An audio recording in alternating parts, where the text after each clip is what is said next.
Hi மக்களே, வணக்கம். இது ரேஷனில் போடுற துவரம்பருப்பு. இதில் நான் ஒரு மெது பக்கோடா செய்து காட்ட போகிறேன். எப்படி செய்யலான்னு பார்ப்போம். நல்லா க்ளீனாக சுத்தமாக ஒரு 4 தண்ணியில் நல்லா க்ளீனாக கழுவிடணும்.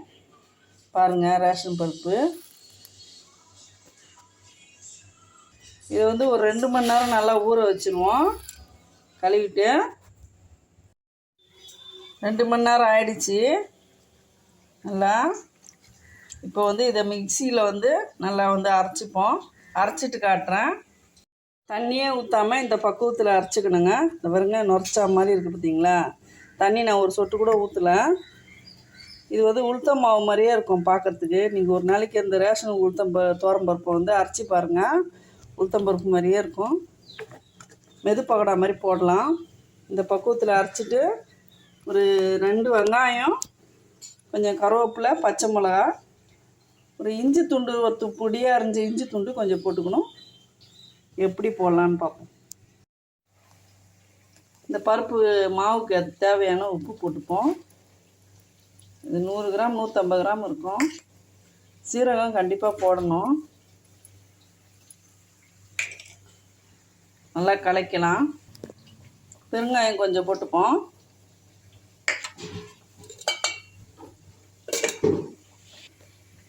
இந்த வெங்காயம், பச்சை மிளகாலாம் எடுத்து போட்டுப்போம்.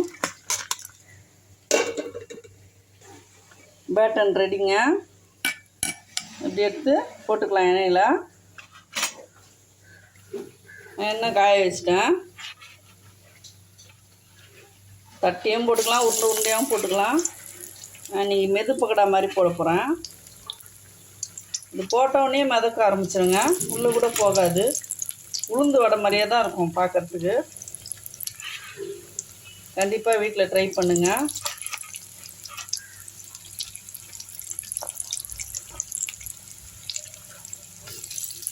கொஞ்சம் கொஞ்சமாக போட்டுப்போம்.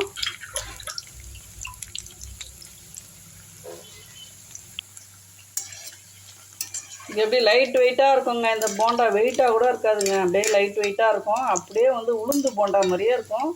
டேஸ்ட் அமுக்கலமாக இருக்குங்க. இது இஞ்சி துருவல் போடுறத நான் காட்டல. கண்டிப்பாக இஞ்சி துருவி போட்டுங்க. ரொம்ப வாசனையாக இருக்கும்.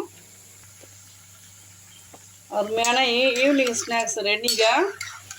மெது பக்கோடா கண்டிப்பாக வீட்டில் நீங்கள் ட்ரை பண்ணுங்கள். இதை டேஸ்ட்டு இதுவரையிலும் நீங்கள் சாப்பிட்டே இருக்க மாட்டீங்க. அப்படி ஒரு டேஸ்ட். இது அடிக்கடிக்கு செய்ய ஆரம்பிச்சிருவீங்க சாப்பிட்டீங்கன்னா.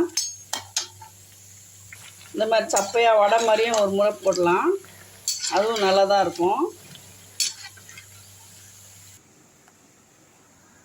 இங்கே பாருங்கள், எவ்வளோ சாஃப்டாக இருக்குது பாருங்கள். பஞ்சு மாதிரி இருக்குது பார்த்தீங்களா?